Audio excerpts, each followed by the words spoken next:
Hello friends, in the video la CBSE first standard book பார்க்குறோம். So இது வந்து EVSல first lesson. இந்த first lessonல இது எல்லாமே ஸ்கூலில் பண்ணியிருப்பாங்க. இந்த குயிக் செக் அப்படிங்கிறதுலேருந்து ஸ்டார்ட் பண்ணுறது தான் ஹோம்ஒர்க்காக இருக்கும்.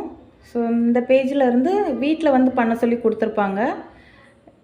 இது வந்து நம்ம வந்து வீட்டில் வந்து நம்ம கொஞ்சம் செக் பண்ணி அதை ரீட் பண்ணி பண்ணுறதுக்கு கொஞ்சம் ஒரு சில பேரண்ட்ஸ்க்கு வந்து லேட் ஆகும். ஸோ அவங்களுக்காக தான் இந்த வீடியோ நான் யூஸ்ஃபுல்லாக இருக்குன்னு போட்டிருக்கேன். ஸோ இதெல்லாம் கிளியராக தெரியுது அவங்களுக்கு. நான் கம்ப்ளீட் பண்ணிட்டேன். இது ஆல்ரெடி கம்ப்ளீட் பண்ணதை நான் ஏன் போட்டிருக்கேன் அப்படின்னா, நீங்கள் வந்து இந்த பேஜஸை நீங்கள் பார்த்த உடனே, இது பேஜ் நம்பர் 9, இதை நீங்கள் பார்த்த உடனே நீங்கள் வந்து ஆல்ரெடி இதை பார்த்தே நீங்கள் கம்ப்ளீட் பண்ணிடலாம் ஈஸியாக. இதனால் உங்களுக்கு வந்து டைம் வந்து ரொம்ப சேவ் ஆகும். ஸோ இது வந்து பேஜ் நம்பர் 10, நெக்ஸ்ட் பேஜு. இதில் என்ன கேட்டிருக்காங்கன்னா, ஸோ மேலே இருக்கிற, அதாவது சிம்பிளாக சொல்லணும்னா, இதில் வந்து நான் கலர் பண்ணியிருக்கேன். இந்த கலர் பண்ணியிருக்கிறது எல்லாமே இந்த கட்டத்தில் உங்களுக்கு கொடுத்துருக்கு பாருங்கள். இதை எல்லாத்தையுமே, இந்த லெட்டர்ஸ் எல்லாத்தையுமே தனித்தனியாக எடுத்து, அதாவது ஆர்ம்ஸ், லிம்ஸ், ட்ரங்க், இதை எல்லாத்தையுமே தனியாக எடுத்து ஒவ்வொரு கலர் அதில் பண்ண சொல்லியிருக்காங்க. ஸோ அதை நான் அப்படியே பண்ணியிருக்கேன். அதாவது டச் விட்டு போனதுக்கப்புறம் இந்த பேஜஸ் எல்லாம் ஓப்பன் பண்ணும்போது சில பேரண்ட்ஸ்க்கு வந்து ரொம்ப கன்ஃபியூஸாக இருக்கும். அவங்களுக்காக இந்த கம்ப்ளீட் பண்ண பேஜ் வந்து யூஸ்ஃபுல்லாக இருக்கும். ஸோ நான் கம்ப்ளீட் பண்ணிட்டேன். நீங்கள் இதை ரீட் பண்ணிங்கன்னா தெரியும். இதில் வந்து இந்த arms, limbs, trunk, shoulders, elbow இது எல்லாமே கொடுத்து இதை கலர் பண்ண சொல்லியிருக்காங்க. ஸோ இந்த லெட்டர்ஸை மட்டும் சர்க்கிள் பண்ணி நீங்கள் கலர் பண்ணிக்கோங்க. இதில் வந்து ட்ரூ ஆர் ஃபால்ஸ் கொடுத்துருக்காங்க. ஸோ இதையும் நான் வந்து கம்ப்ளீட் பண்ணியிருக்கேன். ஸோ இந்த பேஜஸ் வந்து உங்களுக்கு ஸ்க்ரீன்ஷாட் எடுத்து நீங்கள் வந்து பண்ணிக்கலாம். இப்போ பார்த்தீங்கன்னா இந்த லெட்டர்ஸை தான் இதில் கொடுத்துருப்பாங்க. இதில் வந்து மிக்ஸ் பண்ணி கொடுத்துருப்பாங்க. நீங்கள் வந்து அதை கொஞ்சம் ரீட் பண்ணி அந்த லெட்டர்ஸை அப்படியே எடுத்து கலர் பண்ண வேண்டியதுதான். நெக்ஸ்ட் இதில் வந்து ட்ரூ ஆர் ஃபால்ஸ் கேட்டிருக்காங்க.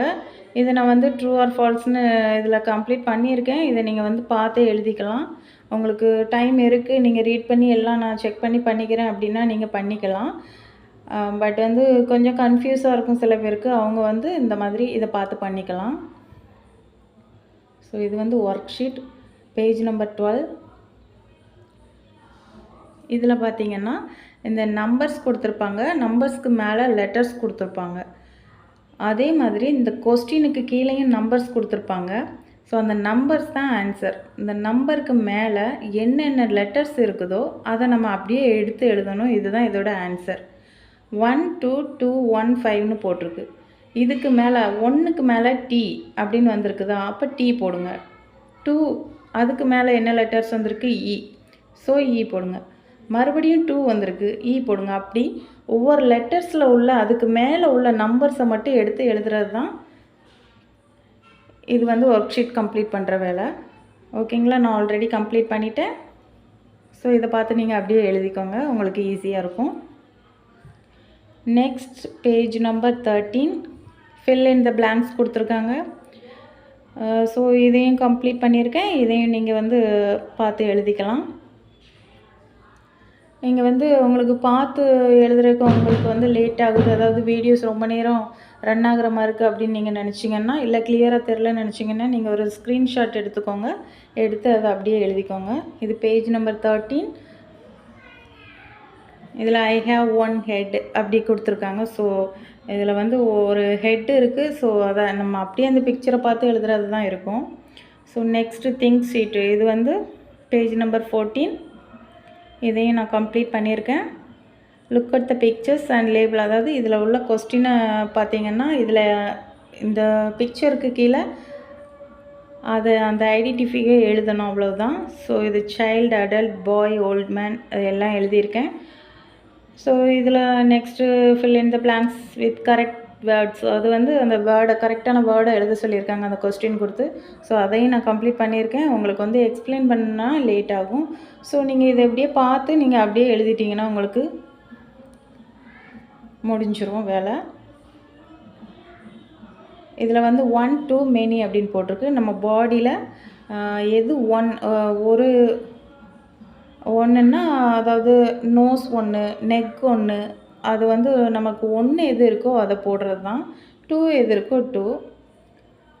ஸோ அதை கம்ப்ளீட் பண்ணிக்கோங்க. இது பேஜ் நம்பர் 15.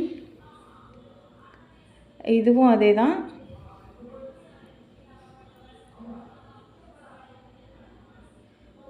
ஸோ இதையும் நீங்கள் பார்த்து அப்படியே எழுதிக்கோங்க. ஸ்க்ரீன்ஷாட் எடுத்து உங்களுக்கு இப்போ பிக்சர் வந்து கிளியராக தெரியல அப்படின்னா நீங்கள் ஸ்க்ரீன்ஷாட் எடுத்து அதை அப்படியே எழுதிக்கோங்க. இது உங்களுக்கு வந்து இதோட லெசன் முடியுது. லெசன் ஃபஸ்ட்டு EVS முடியுது. ஸோ இதில் வந்து கொஞ்சம் கொஸ்டின் ஆன்சர் கேட்டிருக்காங்க. அதை நான் ஆன்சர் பண்ணியிருக்கேன். கேட்ட கொஸ்டின் எல்லாத்துக்குமே இதில் ஆன்சர் இருக்கும். ஸோ நீங்கள் அதை அப்படியே பார்த்து எழுதிக்கலாம். We can't see and hear the other side, listen and knows clearly. So இது எல்லாமே நான் ஃபினிஷ் பண்ணிட்டேன். ஸோ நீங்கள் இதை பார்த்து அப்படியே நீங்கள் கம்ப்ளீட் பண்ணிக்க வேண்டியதான். இது பேஜ் நம்பர் 16 EVS ஃபஸ்ட் ஸ்டாண்டர்டுக்கு உள்ளது. ஓகே ஃப்ரெண்ட்ஸ், இந்த வீடியோஸ் யூஸ்ஃபுல்லாக இருந்ததுன்னா லைக் பண்ணுங்கள். இந்த மாதிரி வீடியோஸ் நிறைய வேணும்னா சேனலை சப்ஸ்கிரைப் பண்ணி வச்சுக்கோங்க. தேங்க்யூ.